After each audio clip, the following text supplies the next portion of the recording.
It's the most wonderful time of the year. It is not quite Thanksgiving, but it is rivalry week here at USC. I'm at McCarthy Quad, here to show you a behind-the-scenes look at the USC concert. The Trojan Knights and Hellenes guard USC's statues every night, but one group won't be doing so this year. Find out why. Plus, the rivalry extends to Hollywood, but which campus is featured in more famous movies? We'll show you coming up next.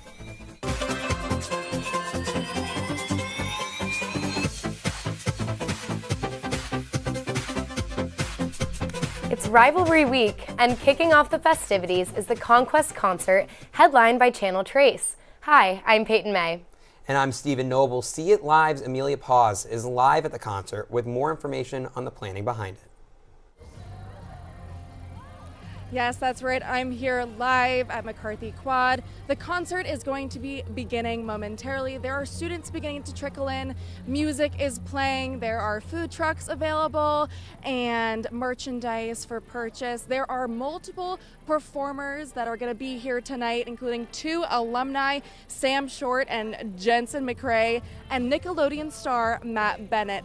Tonight's event was planned entirely by USC student organization USC Concerts Committee. By students and for students, they work year-round to put on this concert just for us. Tonight is the second and biggest concert planned by the committee. They also plan the Welcome Week and Springfest concerts as well. Tonight's Conquest concert is a tradition that brings back alumni and has taken months to execute.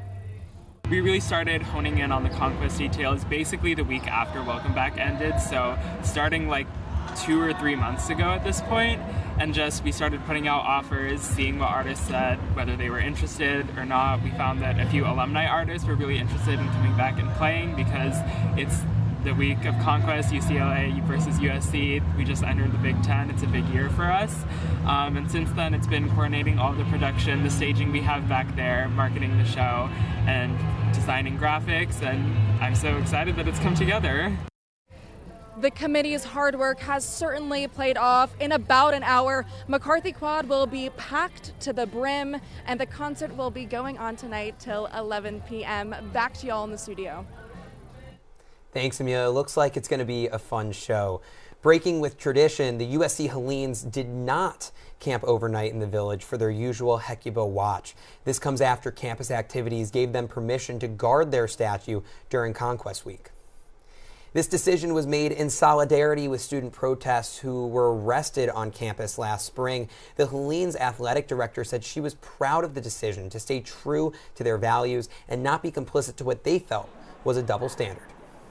I think that this is exactly what the USC Hellenes stand for. As an organization, we felt like the university's response to the protests in the spring was not in alignment with our organization's values. So we really felt like it was our responsibility to our organization, to our members, and to the greater USC community.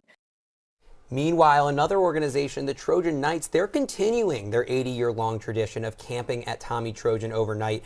A member of the Trojan Knights says the university has imposed new regulations, which have made guarding Tommy just a little bit harder. No one can be physically asleep on campus, so none of us can fall asleep, which makes Tommy watching a lot more difficult. Obviously, it's really important to us. It's a very important tradition, and we're not going to let, not letting you sleep, stop us from carrying on this tradition. Whether during the day or through the night, the Knights and the Hellenes will continue their guard duties through Saturday until the highly anticipated rivalry game. Resident USC expert and one of my fellow tour guides, Chris Clausen, took us through some of our most time-honored traditions during rivalry week. Let's take a quick walk through campus. Hey everyone, my name is Chris. I'm a junior here at USC, and I am a tour guide at our Office of Undergraduate Admissions, and I'm also a Trojan Knight here at USC. Now, right behind me, we have Conquest Week, and particularly, we have Tommy Watch going on. This is where we have our Trojan Knights guarding Tommy Trojan for the full 7 days leading up to our UCLA rivalry game. And right now, we are about 5 days into it. So that means that we are here morning, noon, and night, getting fed by Little Galen and EVK to keep us energized and fend off those pesky Bruins. So right behind me now is Traveler the horse, our official mascot of USC. Ever since 1961, Traveler has been protecting us as the Trojan mascot. He has kept us very, very safe, parading triumphantly around the football field after every touchdown, and of course, lighting the torch at the Coliseum at the beginning of every fourth quarter. So we are now standing at the front door of the house of our infamous mascot here. This is George Tirebiter, who was the official mascot of USC from 1947 until 1951. Now, numerous rumors have risen about where he was found for the first time, but most people seem to think that he was just strolling along Truesdale and got picked up by some Trojan Knights and eventually became our infamous mascot, biting tires and fighting on. Now, it is tradition before every game and after every game to rub Tirebiter's nose for good luck. And when it's not Conquest Week, once we have his house taken down here to protect him from the Bruins, you can check it out. And it is a beautiful gold amongst the rest of his bronze statue, which really shows all the love that the Trojan family has given him throughout these years. Now, since we're switching off every year between us and UCLA, that means, unfortunately, the game is at the Rose Bowl this year, but that doesn't mean we abandon tradition. So before you head all the way down to Westwood, make sure you give the pole a triumphant kick. And remember, fight on. I'll see you at the game. Well, we have tradition, we have touchdowns, but we also have test scores. The crosstown rivalry between USC and UCLA, it goes beyond the football field and into the classroom. Let's take a look at how the schools stack up. When it comes to national rankings, the Trojans and the Bruins each have their strengths and weaknesses. UCLA, they have a slightly higher national rank at 20, as well as a higher ranked law and medical school. USC, on the other hand, they're ranked 24 nationally with a higher ranked business school and engineering program. Now, let's take a look at the trophy case. USC and UCLA have similar number of Nobel Prize winners and are tied when it comes to Rhodes Scholars. But the Bruins, they come out on top when it comes to alums that have received the MacArthur Genius Award.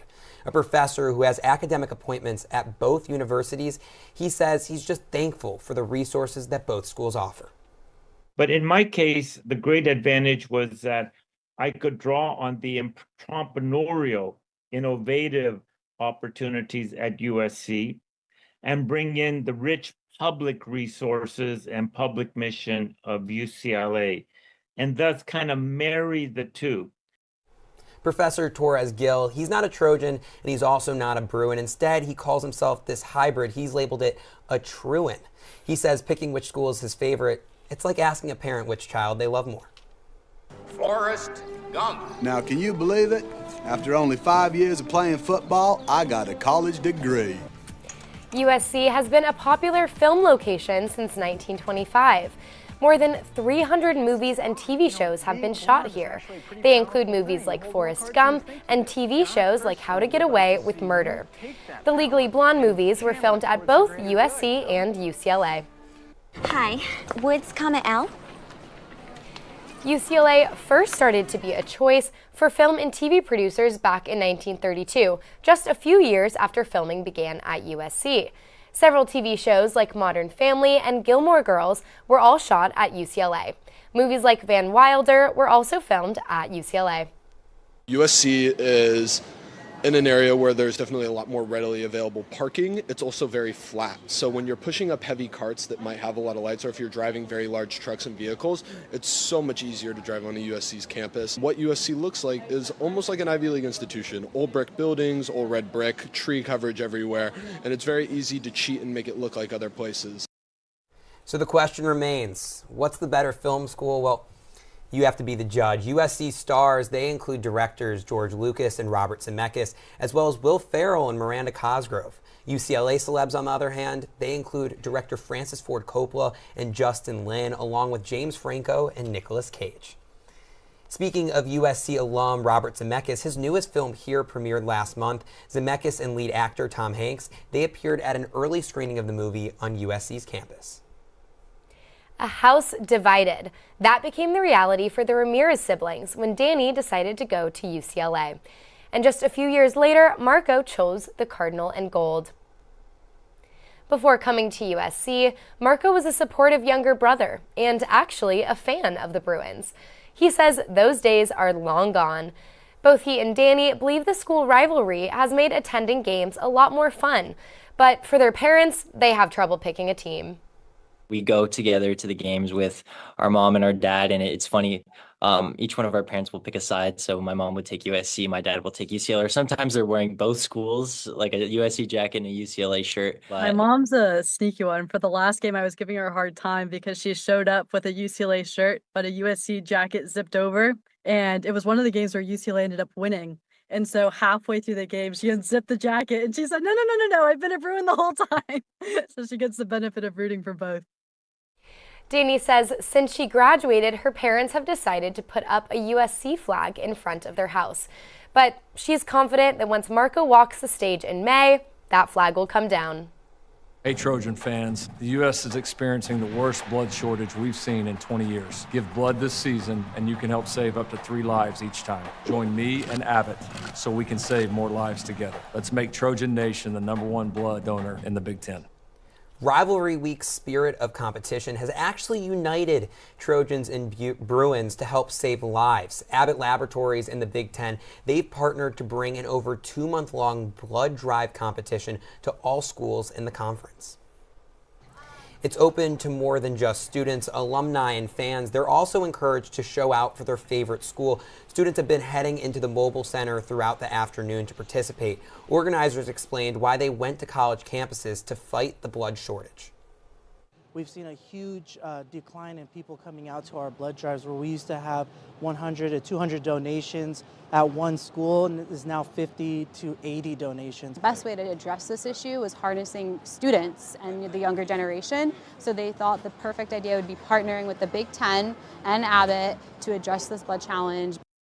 So where's the leaderboard? Currently, USC has contributed nowhere near the amount that UCLA has. The Bruins have nearly doubled the Trojan donors and have saved well over 3,000 lives. It looks like USC students need to take the spirit of Conquest Week and put it towards this good cause. The Trojans may be trailing far behind the Bruins, but there's still a lot of time left to donate. The blood drive will finish for all schools on December 6th, and the winning school will receive $1 million from Abbott to aid student health programs.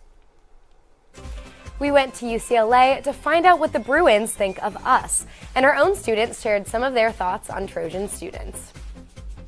Last year, the rivalry game featured Caleb Williams and Ethan Garbers. USC has a new signal caller, and we'll explain what that game means.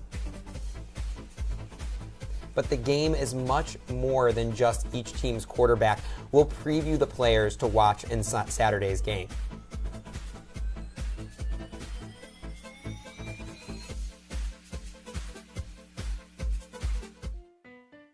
Let me tell you how we amplify our Latina voices. Check out Dímelo.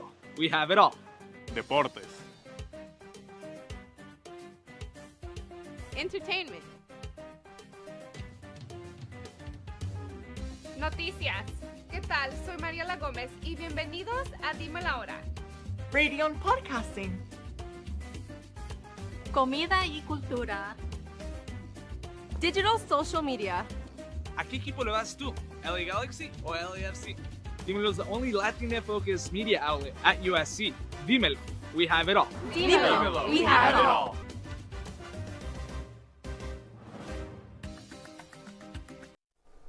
The Crosstown rivalry also takes place in the electronic sports arena.